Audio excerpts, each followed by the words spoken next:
इस सीन को ध्यान से देखो। इस सीन के ऊपर थिएटर्स में बहुत ही हूटिंग और चीयरिंग भले ही हुई हो, पर इस सीन की एक चीज मुझे बहुत ही खटकती है, वो ये है कि रॉकी भाई के मिनियंस का निशाना कितना ही खराब क्यों ना हो, पर मेरा गणित ये कहता है कि बगीरा को 7-8 गोली कम से कम लग जानी चाहिए थी। और साथ ही जब उसके ऊपर आरपीजी चलता है तो उसके हाथ और पैर लेफ्ट और राइट उड़ के गिरने चाहिए थे, जो कि नहीं हुआ। और ऐसा इसलिए हुआ क्योंकि इस कैरेक्टर के पास बहुत ही तगड़ा आर्मर था। ये वाला नहीं जो इसने पहन रखा है, पर इस आर्मर को कहते हैं प्लॉट आर्मर, जिसको कहानी लिखते वक्त कैरेक्टर को दिया जाता है ताकि वो अपने गोल्स तक पहुंच पाए और उसके सामने कितना ही बड़ा खतरा क्यों ना हो, वो उससे आसानी से बच पाए। और इसी टाइप के प्लॉट आर्मर्स, लूप होल्स और मिस्टेक्स के बारे में बात करेंगे जो मूवीज के अंदर हमें देखने को मिली। और वीडियो शुरू करने से पहले अगर आप चैनल पे पहली बार आए हो तो बिना सब्सक्राइब किए इस वीडियो को देखने की मिस्टेक आप मत कर लेना। और प्लॉट आर्मर की बात चल ही रही है, तो प्लॉट आर्मर जो है वो कई बार कैरेक्टर्स को ऊपर उठाने के लिए दिए जाते हैं, जहाँ पे आप मूवी के अंदर एक ऐसा कैरेक्टर इंट्रोड्यूस करते हो जो काफी ज्यादा इंटेलिजेंट और पावरफुल दिखाया जाता है, पर कहानी के अंदर उसको चैलेंज कर सके या उसका रास्ता रोक सके, ऐसे कैरेक्टर्स को इंट्रोड्यूस करने के लिए आप कई बार अपने मेन कैरेक्टर को ही काफी ज्यादा डम डाउन कर देते हो।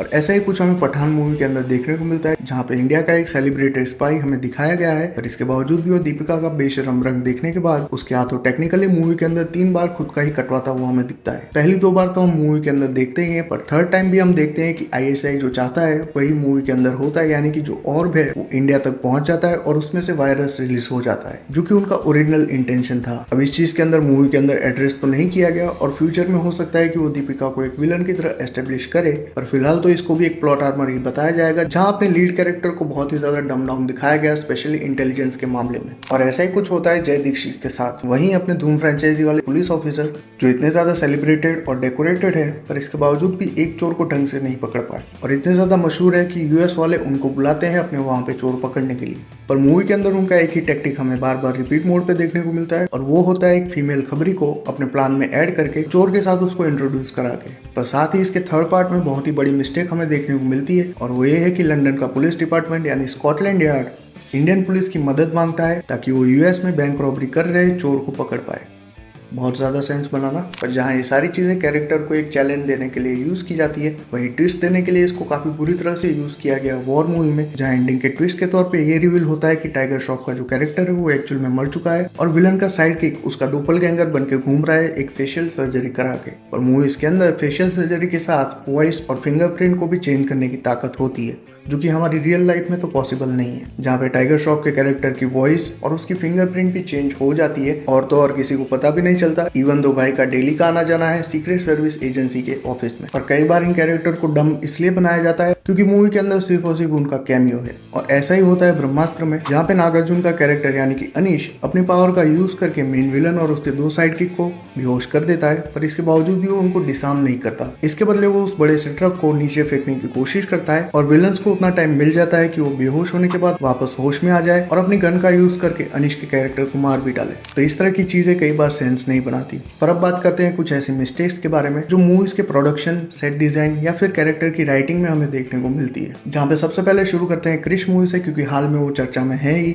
जहाँ पे क्रिश मूवी में हमें बताया गया कि रोहित मेहरा का जो कैरेक्टर है वो 2 साल से सिंगापुर में होता है, पर इसके बावजूद भी निशा का कैरेक्टर प्रेग्नेंट हो जाता है। और इसके पीछे का रीजन ये हो सकता है कि रोहित मेहरा का दिमाग जितना तेजी से काम कर रहा है उसके स्पर्म उतना ही स्लो चलते हैं, या फिर पक्का उसने डोरेमोन से एनीवेयर डोर मांगा होगा। इन दोनों में से एक ही रीजन हो सकता है, पर ये राज भी उन्हीं के साथ चला गया। और इसी तरह की मिस्टेक्स कई बार स्क्रीन प्ले या एडिटिंग के चलते हमें मूवीज के अंदर देखने को मिलती है, और उसका परफेक्ट एग्जांपल है अपनी ओजी मूवी यानी भूल भुलैया, जिसके अंदर एंड के ट्विस्ट में रिवील होता है कि विद्या बालन का जो कैरेक्टर है वो मंजुलिका की कहानी से खुद को कनेक्ट कर लेता है और एक मेंटल डिसऑर्डर डेवलप करता है। पर मूवी के अंदर वो इस कहानी को जान पाए उससे पहले ही हमें मंजुलिका के कुछ इंस्टेंसेस होते हुए देखने को मिलते हैं, जिसका सबसे स्ट्रॉन्ग एक्सपीरियंस होता है छोटे पंडित को, जब रात में उनके पैरों के पास कोई ताला फेंकता है। और ये चीज मूवी का एक इंपॉर्टेंट सीन भी है, पर इस सीन के अंदर ताला किसने फेंका या क्यों फेंका इस चीज को रिवील नहीं किया गया, जबकि विद्या बालन का कैरेक्टर उसके बाद मंजुलिका की कहानी के बारे में जानता है। और ऐसा ही कुछ होता है रावण मूवी में, जो कि वीएफएक्स और सीजीआई का एक पायोनियर मानी जाती है, पर इसके बावजूद भी इसके स्क्रीन प्ले में एक बहुत बड़ा लूप होल हमें देखने को मिलता है जब एसआरके का कैरेक्टर मर जाता है, जो कि एक साउथ इंडियन कैरेक्टर दिखाया गया है, पर उसकी डेथ होने के बाद उसको हम कॉफिन में पड़ा हुआ देखते हैं और मान लेते हैं कि फॉरेन में होने की वजह से क्रिश्चियन रीति रिवाज के हिसाब से उसको दफन किया गया होगा, पर मूवी में बाद में उसकी अस्थियों को बहाते हुए भी दिखाया गया है। तो हो सकता है कि कॉफिन के अंदर मैडम तुसाद वाला वैक्स स्टैचू रखा गया हो, मे बी। Who knows. और कंगना रनावत के बॉलीवुड में होने के अच्छे नतीजों में से एक यानी कि क्वीन मूवी। इस मूवी के अंदर हम देखते हैं कि कंगना रनावत का कैरेक्टर शादी टूटने के बाद अकेले हनीमून पे जाने का डिसाइड करती है, और जब उसका प्लेन टेक ऑफ और लैंड होता है, इस बीच हम 3 अलग अलग प्लेन्स की सीक्वेंस देखते हैं, और इन तीनों ही प्लेन्स को एक प्लेन बता के मैच करके दिखाया गया है, जिसको एडिटिंग का सबसे खराब एग्जाम्पल हम बोल सकते हैं। पर कई बार प्रोडक्शन और सेट डिजाइन का माल ही इतना खराब होता है कि एडिटर भी क्या करे, और ऐसा ही कुछ हुआ बागी मूवी के अंदर। अब हम सब जानते हैं कि बागी मूवी कितनी ज्यादा सीरियस होकर बनाई जाती है, जहाँ पे इस मूवी के एक्टर से लेके क्रू मेंबर्स तक किसी को भी सीरियसनेस का एस तक पता नहीं होता।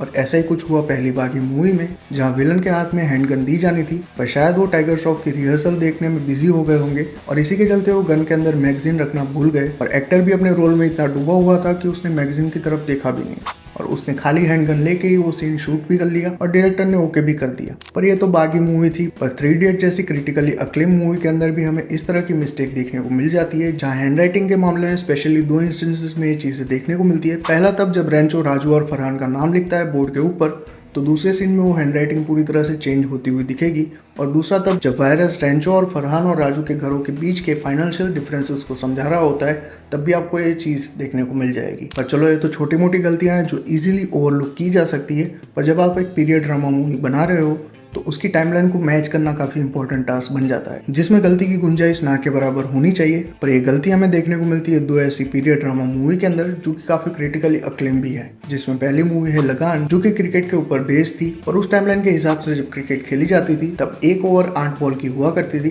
पर मूवी के अंदर उसको 6 बॉल का ही दिखाया गया ताकि ऑडियंस के लिए कंफ्यूजन क्रिएट ना कर पाए। और दूसरी मूवी है भाग मिल्खा भाग, जिसमें मिल्खा सिंह का कैरेक्टर एक गाना गा रहा होता है, नन्ना मुन्ना राही हूँ। और आयरॉनिकली ये मूवी 1962 में रिलीज हुई थी, तो 1950s में इस गाने का कोई सेंस नहीं बनता, और साथ ही 1950s का टाइम दिखाती हुई इस मूवी के कुछ सीन्स को अगर आप ध्यान से देखोगे तो पीछे आपको मोबाइल टावर भी देखने को मिल जाएंगे, जिसको ना तो शूट करते टाइम और ना ही एडिटिंग के टाइम हटाने की कोई कोशिश की गई, और मूवी के अंदर भी आप इसको इजीली स्पॉट कर सकते हो। तो ये थी कुछ ऐसी मिस्टेक्स जो बॉलीवुड मूवीज के अंदर हमें देखने को मिलती है, और वैसे तो ये लिस्ट अनगिनत रहेगी, पर फिलहाल के लिए इतनी ही मिस्टेक्स को कवर करते हैं। तो मेक श्योर इस वीडियो पे 1000 व्यूज आ जाए, इसके बाद ही मैं इसका अगला वर्जन लाऊंगा। तो अगर आपको ये वीडियो पसंद आया तो लाइक कर देना, अपने दोस्तों के साथ इसको शेयर कर देना, और अगर आप भी कोई ऐसी मिस्टेक के बारे में जानते हो तो कमेंट्स में शेयर कर सकते हो। और हाँ, सब्सक्राइब किए बिना जाने की गलती आप मत करना।